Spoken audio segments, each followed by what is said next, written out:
পরীর অন্নপ্রাশনে আরেকটা ভিডিও নিয়ে তোমাদের সামনে চলে এলাম। দেখো কি সুন্দর আলতা রাঙা পায়ে কেঁদেই চলেছে পিসির কোলে। অ্যাকচুয়ালি ওর না খুব ঘুম পেয়ে গেছে গো, আর পিসি চেষ্টা করছে ঘুম পাড়ানোর জন্যে। এত ছোট্ট মানুষ তাও কতক্ষণ জেগেছিল বলো তো, কত রিচুয়ালস ও জেগে না কেঁদে পালন করেছে। তাহলে ওর তো একটু ঘুমানোর দরকার। চলো দেখি তো খাবারে কি কি আছে। প্রথমেই স্টলে চলে আসছি, কফি আর ব্যাট পাপড়ের স্টল ছিল, তো কফিও খেয়েছি আমি। তারপর ফুচকা স্টল দিয়েছিল, ফুচকা খেয়েছি। প্রথমবার আমি সকালে কোনো ফুচকা স্টল পেলাম, খুব ভালোই লেগেছে। গ্রামের ফুচকা জানো তো পেঁয়াজ দিয়ে আলু মাখা থাকে। আলুটা আমার খুব একটা পছন্দ না হলেও যেহেতু পেঁয়াজ থাকে, ফুচকাগুলো কিন্তু আমার বেশ ভালো লেগেছে। আর দেখেছো বাড়ির মেয়ে বউরা কীরকম পাতা হাতে ফুচকা খেয়েছে। সত্যি কথা বলতে আমি 15 পিস ফুচকা খেয়েছি, আর আমার বন্ধু তার কথা বাদই দিলাম। তো সবাই মিলে কিন্তু অনেক মজা করেছি। এবার চলো দেখে নিই প্রীতিভোজে কী কী ছিল। এই দেখো আমাদের ছোট্ট পরী, কত আদরে। মেনুটা তোমরা পজ করে কিন্তু একটু দেখে নিও, যদিও আমি খাবো তোমাদের সাথে শেয়ার করছি। প্রথমেই পাতে পড়েছিল গরম ভাত, লেবু, আলু ভাজা, ওপর থেকে পোস্ত ছড়ানো ছিল। তারপর এলো শুক্তো, ভালো করে খাবার পর তারপর এলো ভেজ ডাল, ডালটা জাস্ট অসাধারণ ছিল। তারপরেই পাতে পড়লো কিন্তু তোপসে ফ্রাই, আর আমি অনেক কটা তোপসে ফ্রাই খেয়েছি গো। তারপরে ছ্যাঁচড়া এসেছিল, ছ্যাঁচড়াটাও দারুণ ছিল। তারপরেই কিন্তু পাতে পড়েছে দই কাতলা, মাছটা ভীষণ ফ্রেশ ছিল। আর তারপর এগুলো খাবার পর এসেছিল টক চিংড়ি মাছ দিয়ে, এটা আমার জন্য নতুন ছিল, আমার ভালো লাগেনি কিন্তু ভালো হয়েছিল। তারপর এসছে কিন্তু পায়েস, পায়েসটা এত সুন্দর হয়েছিল আমি অনেকবার খেয়েছি। আর তারপর খেয়েছি 2টো রসগোল্লা, প্রত্যেকটা খাবার অসাধারণ ছিল। আর শেষ পাতে একটু আইসক্রিম না হলে হয়, এটা কিন্তু আমার মেশোর ফেভারিট আইসক্রিম। খাওয়া দাওয়া করে দেখো আমার সাজ কিন্তু এখনও ঘাটেনি। কি ভাবছো এখানেই শেষ? না, দাঁড়াও, পরীর তো আশীর্বাদ পর্ব আছে এখনো। তখন তো ভাত খেয়েছে ছোট্ট পুতুলটা, এখন হবে ওর আশীর্বাদ পর্ব।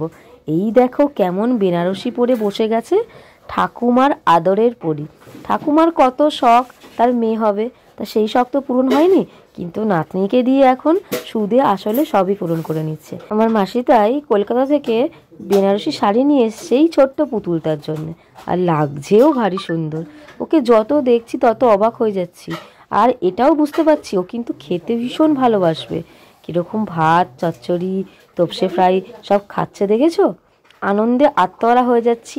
আর এই মুমেন্টগুলো একটু ক্যামেরাবন্দি করে রাখছি। সময়কে তো ধরে রাখা যায় না, কিন্তু এইভাবে যদি ভিডিও করে রাখলে সময়কে আমরা ধরে রাখতে পারি।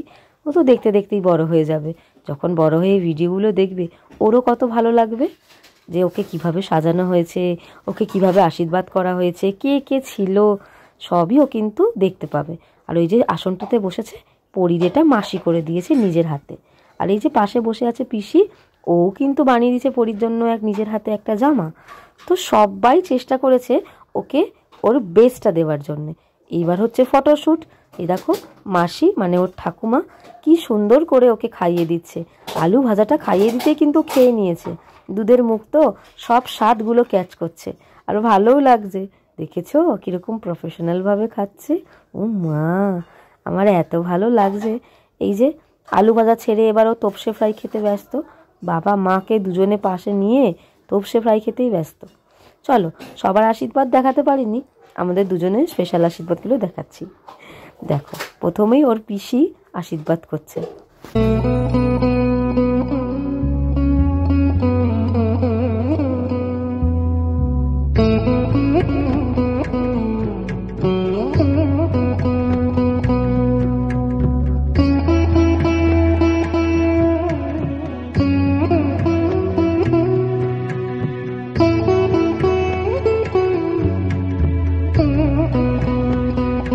চলো এবার আমার আশীর্বাদের পালা। আমার তো ওকে দেখতেই ভালো লাগছে, আমি আবার ওকে আশীর্বাদ করবো। আশীর্বাদ এটাই করি ও যেন খুব বড় হয়, মানুষের মতন মানুষ হয়, আর ওর যেটা ইচ্ছে ও যেন সেটাই হয়, কোনো চাপ নেই। এই পিসি সবসময় ওর জন্য আছে। আমি আমার সামর্থ্য মতো ওকে গিফট দিয়েছি এবং সাজিয়ে তুলেছি, যেটা ওর ভালো লাগে। আশা করছি ওর পছন্দ হবে। আমার তো মনে হচ্ছিল ওকে চটকেই যাই। চলো সবাই একে একে আশীর্বাদ পর্ব শেষ করে এবার ম্যাডাম একটু ঘুমোবে, কেন ও আর পারছে না, অনেক খেটেছে গো, অনেক খেটেছে। তাই পিসি ওকে ঘুম পাড়ানোর চেষ্টা করছে। চলো তোমরাও ওকে অনেক আশীর্বাদ করো। তাহলে ভিডিওটা এখানেই শেষ করছি, দেখা হচ্ছে অন্য কোনো ভিডিও।